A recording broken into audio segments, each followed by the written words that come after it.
Just the Tip, episode 2.6, the Dom, the Sub, and the Swinger.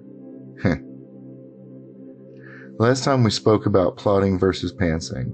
Now, believe it or not, yeah, that was sarcasm, we're going to drill down a bit. So, is this story we're going to write going to need an outline for a plotter? Or if you're a hybrid using both situation and plotting, you need a guideline. Or if you're going to do straight situation like a pantser would. So we're going to try something. We're going to write 3 stories about the same thing, just done differently. The outline, what I did, and I'm not really interested in feeding you a bunch of terminologies that's just telling you what I'm about to tell you. I outline each individual chapter or each paragraph of the story. For example, paragraph 1, the dream, or chapter 1. Johnny sees beings like angels fighting in heaven, slaying one another. And then I would drill down and say something like, 1, he knows he's in a cold sweat. 2, he sees storm clouds rolling. Until I drill down and do sentence by sentence so that everything is structured and there, and I know where A is and B is and C is along the journey. So that's how that goes. And we'll do an outline, and I'll actually bring up the page later on and show you what that means. And then you'll get more detailed as you go until you've got each sentence written, and you can basically just copy and paste out of whatever tool you're using. I have tried a lot of different kind of tools, and we'll do just a tip about that. But I've found that just doing my own Excel spreadsheet is the best thing to do. A lot less confusing, a lot less getting stuck in the architecture. So, that's about how it goes. And now, if we want to do just the raw idea, one of which we've revolved character or characters around. Here it is. A boy keeps having recurring nightmare about the war that caused the fall of Lucifer and his lieutenants.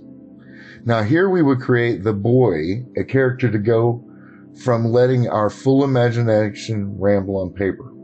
So from the boy's point of view, we throw him in this situation where he keeps having this recurring nightmare. Usually when I do this, when the story's done, it looks like word vomit, right? I can find a few good ideas in there, lines, catchphrases, things like that I want to use later on and build upon. But then I have to rewrite it like 50 times to get it correct. The good thing about it, though, is that the end result is very, very organic. But we'll have to go through creating characters later on in another episode, just like we'll do plotting. And then finally, the way I like to write is using both together, where I create the most believable character I can, but I also have kind of a guideline of where I want to go. So I go, 1, kid has a nightmare. 2, he's distracted when he's at school and ends up in the library. 3, he finds that there's prophecies and things, and he thinks he's one of the signs of the coming apocalypse, so on and so forth. So this gives you a little bit of restraint on that word vomit I was talking about, but it also lets your imagination flow in kind of a guided way.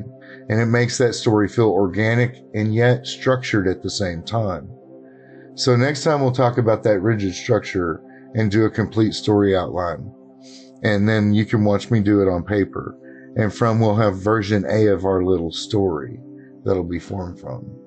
Now, I did do a whole book in an outline once, so the next episode might be a little long. I get kind of detailed. That book was 36 chapters, so its length was somewhere between Gone with the Wind and the Bible. And it probably needs to be rewritten a few more times. But anyway, I digress. As always, I want to thank you for watching. Please click that like button if you thought it was helpful, and share this video and subscribe if you think it's worth your time. Always remember, your life is your story. Make it a great one. Good night.